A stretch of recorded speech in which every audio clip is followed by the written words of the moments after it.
Good morning, everybody. Uneducated Economist here. So a friend of mine sent me a link to a news article with a question, what does this mean? I'll leave it down in the description for you guys. Really, this is talking about the banking collapse, the insolvency that we are now hearing about throughout the media and the mass attention to things like the SVB, Silicon Valley Bank.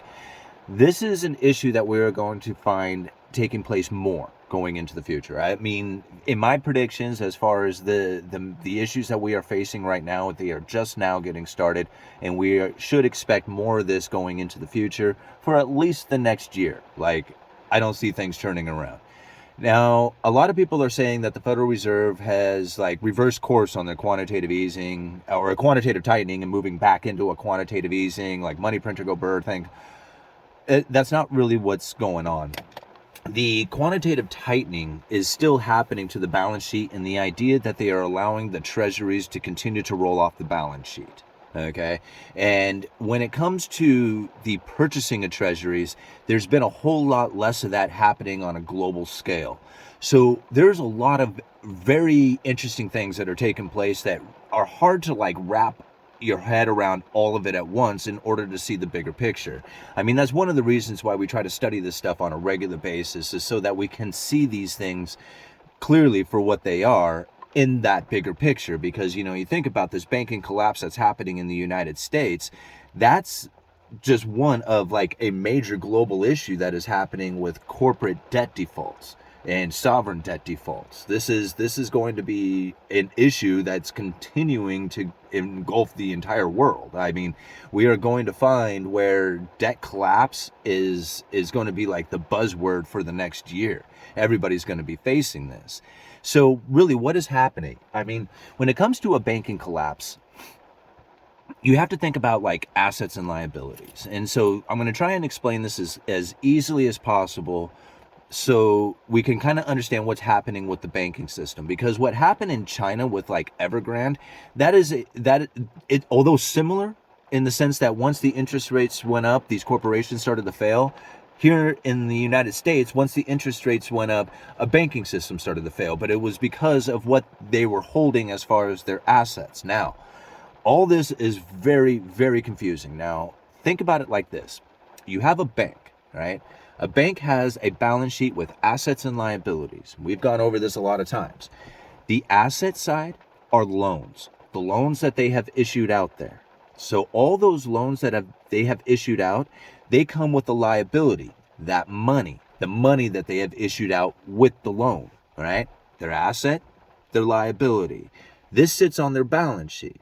So the asset has value to it. They could sell this asset, get their liability back, right? They could sell it off to another bank or something like that. So when you have assets and liabilities and they balance out, everything is cool. As the asset continues to pay, you get your liabilities back. Eventually, they extinguish themselves and the bank profits off that interest rate.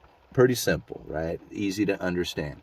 Now, the way the bank becomes profitable is if they can get some of these liabilities back. Because if they can get their liabilities back, their assets become above their liabilities, right? So now they have money, they have value to it, because like anybody's balance sheet, if you have more assets than liabilities, you're in the black, right? You have better credit ratings, you can issue out more loans, you can do all kinds of stuff when you have a better credit rating, when you have more assets than liabilities. Now, if you have more liabilities than assets, now you got a problem, right? And you got to figure out a way to get these assets or the liabilities back in order to balance out with your assets. So if you have people who are then withdrawing liabilities from your bank, like they put deposits with you, those are the liabilities here that try and balance out with your assets. But if they start taking those liabilities out, now you have assets that are falling below the value of the liabilities that you have because people are pulling that money out. How do you get that money? How do you get the liabilities? This is the problem that the banks are facing. So when you have assets that are losing value, why? Why are those assets losing value? Because it's a loan. When a loan like a U.S. Treasury is purchased by an investor, what the investor is going to yield, what they purchase this bond, and it's going to pay him an interest, that yield that they pay, right? That is set once they have purchased the bond. But it doesn't mean that they have to sell that bond for the same price that they have purchased it. They could sell that bond for a profit, or they can sell that bond for a loss. It doesn't necessarily going to sell for exactly what they paid for it. So if they sell it for a profit, that means the price has gone up and the yields have gone down. Not to the investor who had purchased it, but to the investor who is going to purchase it from you. So because the price has changed on it. The coupon rate, which is the interest rate that the bond pays, that doesn't change, but the price that you paid for it does. And this is the asset price.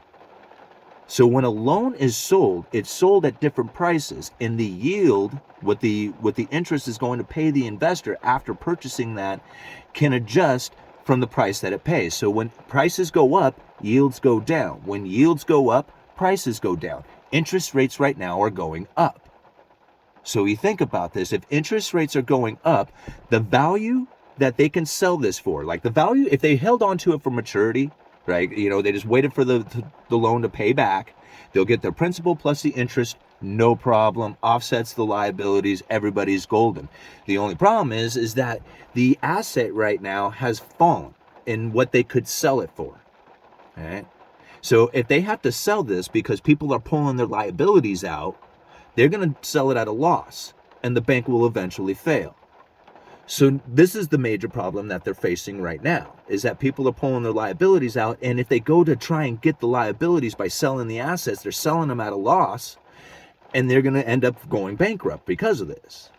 So if they held on to it maturity, like people weren't pulling the liabilities out, they were just sitting there, they're cool, hey, no problem, I'll just leave my money in the bank, right? They could, even if the asset fell in price because the interest rates went up, they could just sit there and wait for the asset to eventually pay them back. They get their principal, interest, everybody's cool. But that's not what's happening. People are pulling their money out, right? And they're blaming a lot of this on the internet. They're blaming it on social media, saying they get your money out of the banking system now. As they do that, it causes this problem to grow even worse. So now the Federal Reserve has recognized this, right? They know that this was going to happen. And the reason that they knew it was going to happen is because the Bank Term Funding Program snapped into existence right away. So they were prepared for this exact situation. They knew that eventually that the asset price would fall, all these loan prices, right, what the bank could sell it for would fall, and that the bank was going to have a run on deposits. People were going to go in there and start pulling their money out. So if the Federal Reserve is aware of this, you think about it, they have studied countless amounts of bank runs. If we think we know what a bank run is, the Federal Reserve really knows what a bank run is. So how do they stop it? Right? They're like, hey, don't sell the asset. Hold on to the asset, right? You don't have to sell that thing for a loss. What you can do is you can borrow money from us, the Federal Reserve, for a year using that as collateral. So now the people who are demanding liabilities, you can get the liability to them without actually having to sell the asset. You see, this is what the Federal Reserve is now up to. And so it's like a quantitative easing, but it's not really quantitative easing. At the end of the year, this program ends, and then it takes another year if banks were to borrow for the whole term of this bank program, this Bank Term Funding Program, because they're going to offer this for a year. Who knows, at the end of the year they might extend it, but for right now, it's going to be offered for a year. Then it'll take the banks like a year to pay it back. So this program could last for essentially 2 years on the Federal Reserve's balance sheet as part of this temporary program. Like whether it lasts forever or not, who knows? But that's ultimately what's taking place right now with it. So how do we look into the future? Are we going to have more issues? Well, the Federal Reserve is promising the more pain. Like there's very little doubt in my mind that the interest rates are going to stay elevated. Now, whether they go up a quarter point, a half a point, stop going up, the Fed is not going to pivot on that stance. Like they are not interested in pivoting at this point. And the main reason is that the inflation isn't coming down because it's not due to the people borrowing money. Right? We already know that the interest rates are high. People borrow money. Don't get me wrong. They're borrowing money to make their bills, but they're not borrowing money to go out and buy houses. They're not borrowing money to go out and buy cars. They're not borrowing money to go out and do stuff like that. They're borrowing money to live. However, inflation should come down if people are borrowing less money to buy houses and cars and stuff, which we're starting to see. But the issue when it comes to the necessities that we see out there is that people's wages have gone up since the pandemic. Now, have they gone up a great bunch? No, but they've gone up, enough, right? That this additional buying power that the lower wage earners have just now recently acquired is now putting pressure into the inflation scenario. And there's no way that the Federal Reserve can deal with that with a higher interest rate without bringing unemployment up and basically cutting out all the jobs. They want to see people get their heads, not people, corporations, sorry. Some people say corporations are people. Anyway, they want to see the corporations get their heads knocked off, especially the zombie corporations, because if they end up failing, then it's going to bring a viable chance to the viable companies, right? So you bring you have this major wildfire that burns out all the undergrowth. Now you got fertile ground for the green shoots to start, right? This is how they kind of refer to it a lot. But it's true. If you have all these zombie corporations who are taking the best talent, taking all the resources, taking all the profits, and you hack their heads off and you make them disappear, now you have viable companies out there that can really grow and profit and provide actual decent services and products to the economy. So this is what we're experiencing right now. And a lot of people look at this and say, hey, man, you're just shilling for the Fed. No, I'm not. Look, check out my sweats here, man. I love this. And the Fed, right? My family got me this thing a long time ago. I am not on the Fed side. I really am not a fan of that. But I am not one to say, hey, I'm looking at the world as the way it should be, or I'm looking at the world the way it is. Right? And there's a huge difference from that. I need to conduct myself in a world in the way it is, not the way it should be. If I have my eyes on this expectation out there, then I'm going to be very disappointed with the outcome, right? But if you can progress through life, understanding what the Federal Reserve is doing, what their strategy is, and you take some of these mainstream media articles that are trying to scare the hell out of everybody, because they really do, and you try and think about it in the way that the Federal Reserve is truly trying to conduct this monetary strategy, right? I mean, it's difficult to understand. It's there's so many components, so many different angles to look at it. And then if you are a business owner, if you are a politician, if you are somebody who manufactures, a farmer or something like that, everybody is going to look at the economy in a different fashion, in a different way. I'm doing it from a working class point of view, from somebody who is putting information out on YouTube. I don't have investments. I have a little bit of investments. I don't have business. This is my business, this YouTube thing, right? When I look at the economy, I'm looking at it for what it is, not for what I think it should be or how it's going to damage or hurt me or anything else. I mean, I try to look at it in a position in which that I can benefit from it no matter how the economy goes. And that's really how I try to see things with this. Okay. I'm going to leave links down in the description. Uneducated Economist, you let me know.